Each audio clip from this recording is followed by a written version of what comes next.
Hey guys, Chris here, and I'm Ukrainian Canadian. Today is July 20th, 2024, and let's get to the news happening in Ukraine, shall we? And first and foremost, I want to talk about what's going on in the swamps because today there was a small protest that started in the city of Krasnodar. So, this is in the south of Russia. And what is really important here is that they're not protesting for anything, for nothing. It's related to the fact that for the last few weeks, and especially in the last few days, in the south of Russia, there's been a lot of power cuts and rationing of power because apparently there are rumors that the Rostov Nuclear Power Plant is seeing some malfunctioning up to the point that there's rumors as well indicating that there could be possible radioactive leaks. Now, this is unconfirmed, so obviously we're not going to go to that route until we get real confirmation, but clearly there's something wrong because for the last week or two, especially in Crimea, Rostov, and all the other small districts in the south of Russia, they've been told that they have to ration electricity, that there will be power cuts, and you're seeing now a population that is frustrated. And today, I think it was a breaking point for a lot of these people. Now, again, this is a small protest. As far as I'm concerned, there was perhaps 100, 200 people best. But you can see how quickly the Russian law enforcement got to that protest to start arresting people. And Putin is really paranoid. Any protest could turn into thousands and then eventually perhaps even hundreds of thousands of people. Now, I don't believe the Russians have the capabilities to do that unless things are really critical in Russia. Like there's no electricity for weeks. Food is unaffordable. There's absolutely no food left in grocery stores, like going back to the 90s era. Following the Soviet collapse, it has to reach that level for the Russian population to be extremely unhappy and start doing something. But again, we need to also realize that the Russians are not protesting because they're unhappy with what's going on in Ukraine. It's just that their lives are becoming very difficult. And again, I have no sympathy for the Russians. They deserve what they get, especially because this is the tactic that they've been employing in Ukraine for the last 2.5 years, is to destroy their electricity, power generating capabilities, and thus, try to make life as miserable as possible for the Ukrainians. And back then, no Russian was against it. And now, because they're feeling that basically they're getting a taste of their own medicine, now they think maybe we should do something about it. So absolutely no sympathy for the Russians. And this is what happens when you have decades of political apathy. And again, I want to remind my viewers that with this the possible issues at the Rostov nuclear power plant, this impacts not only a small area of Russia. This directly impacts the Krasnodar region, the Rostov region, Crimea, and some other oblasts that are in the Caucasus as well. Dagestan, Chechnya. So there is a lot. It's essentially powder keg for the Russians as well, especially that Muslim-dominated communities closer to the Caucasus, where we've seen in the past there's been even terrorist activities or a lot of protests against the Putin regime. So this can turn into something eventually. But right now, I just wanted to pass on the news, but I'm not really seeing right now the indication that something is going to really brew up unless things become critical and their power isn't restored within the next few weeks to normalcy. Another thing I wanted to mention is that Ukraine is also shutting off the Druzhba pipeline, which goes from Russia through Ukraine and then heads into Slovakia and Hungary, indicating that they're putting a ban on Lukoil. And Lukoil actually essentially exports a lot of oil to Hungary and Slovakia. So this is directly impacting Slovakian and Hungarian oil reserves. And so today you saw the Hungarian administration, government, and the Slovakian government coming out with very strong statements against Ukraine, like, how dare you do this? You can't allow yourselves to cut off this pipeline. This is a strategic, infrastructure for us. And yet, these are the two countries that did everything possible to deny Ukraine the basics, even, when there was a lot of,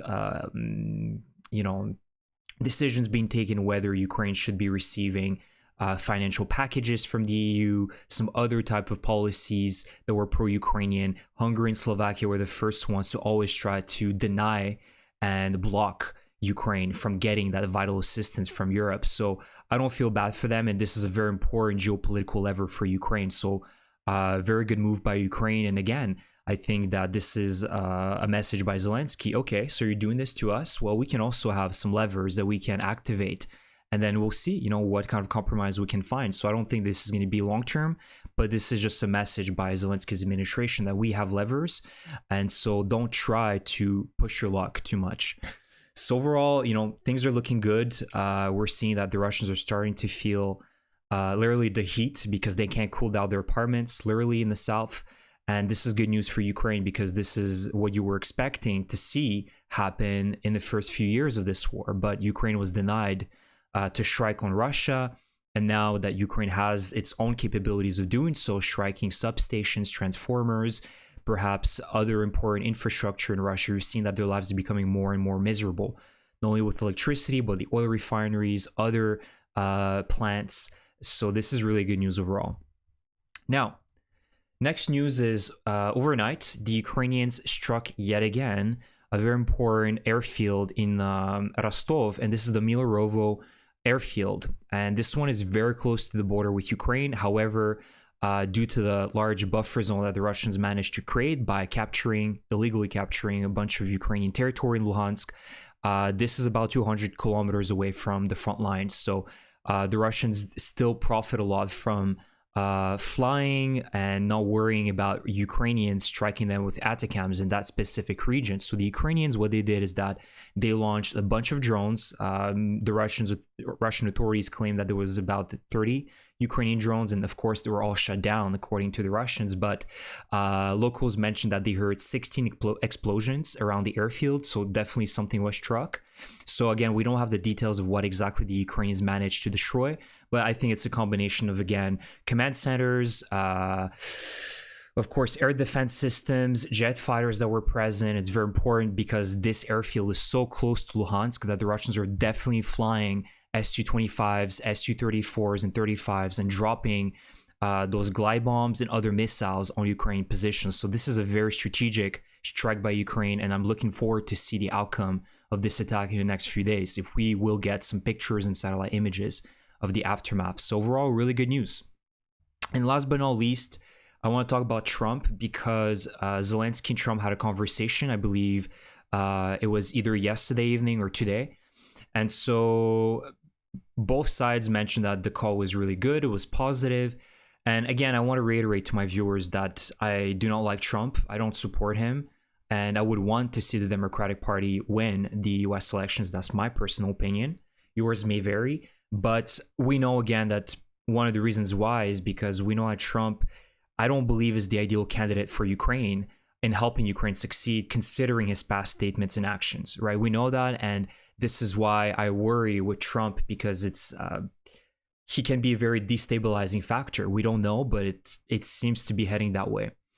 And so during the phone call between Zelenskyy and Trump, essentially Zelenskyy talked about, told Trump to not believe the representatives from other countries, likely from Russia, China, Iran, or even Hungary and Slovakia. We know that Orban actually met with Trump, so of course Hungary is part of that as well. So I believe that he was probably hinting more towards Hungary. So basically told him not to believe their justifications for Putin's actions, like, Putin didn't have, he was forced into it, he didn't have a choice, look how evil the West is, and things like that. And Trump also said that, which is very positive here, he advised Zelenskyy not to believe the fake news, claiming that his victory, so Trump's victory in the election, could benefit Russia. So there is some positivity. It seems like Trump is telling Zelenskyy that, look, if I'm elected, it's not like I'm going to completely drop Ukraine. But again, actions speak louder than words, and truly we will only see, if Trump gets elected, what he will do in January, the very earliest. So it's good to hear that, but I'll look more at the actions. And they also discussed, so this is the most important one, possible timeframes for this meeting. So they want to set up a meeting where Trump is going to visit Ukraine and see for himself what is going on. And I think this is really positive. Now, it's not really clear if it's Trump visiting Ukraine or Zelensky visiting Trump. It'll be, interesting, but you can see that Zelensky invited Trump to come visit Ukraine. I think that's the right move. I think Trump needs to come to Ukraine to see what's really going on and the reality of things. And we know that following the visits of Scholz, Macron, and other world leaders to Ukraine after the liberation of Kiev, it was an eye-opening moment for them. And I remember seeing the videos of them just being shocked by what they saw in Bucha, Irpin, and other regions in Ukraine of all the Russian atrocities. And that was only a few weeks of their occupation in those suburbs of Kiev. So imagine what's going on right now. So I believe that if that was to happen, and if Trump was to be elected, which is a reality, we have to come to terms that this can't happen, possibly, as much as we don't want this to happen. But Ukraine won't have the choice but to work with Trump's administration. So it's a must that if Trump is elected, that he visits Ukraine and that he sees for himself, all the atrocities. It must be a really good guided tour to showcase to Trump, what Russia's committed and all the atrocities that Russia's committed. And that to tell him, do you want to make a deal with this evil regime that won't stop, right? It's really getting the point across. At the very least, I hope that, this is going to happen so Ukraine can say, at least we tried. We don't know what Trump is going to do or say or how he's going to act if he gets elected, but certainly it's important for Ukraine to start the communication with Trump right now. So I welcome that. And it's an understanding by Ukraine that Biden could be gone by early 2025. You don't know. So as much as I don't want to see it, because I believe that Trump indeed is a threat to also American democracy, and we've heard about the Project 2025, and Trump is trying to distance himself from this sort of think tank, but there's a lot of worrying indications that Trump will be a threat not only to Ukraine but also global stability. But at the same time, we have to also be pragmatic and realistic. And this is why I make my videos. I don't want to put my rose-colored glasses and say everything's going to be nice and super for Ukraine, because there's always things that bring you down. And so this is one of those situations, but it's good to see that Zelensky is having an open communication line with Trump. And, this call seemed to be very good on both sides and positive. So I hope that this continues and the relationship between the United States and Ukraine continues to be good no matter what administration gets elected, what party wins. It's really important. And we see that in Europe as well.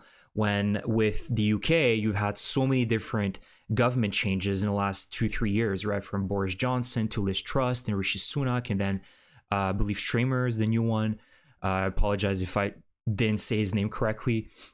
But all of them always had a pro-Ukrainian stance, and this is what you want to see. No matter what government gets elected in Europe or the United States or elsewhere, they understand what Russia is, and they need to understand that they cannot make peace agreements or force Ukraine to a peace agreement with such a terrible, evil, terrorist regime.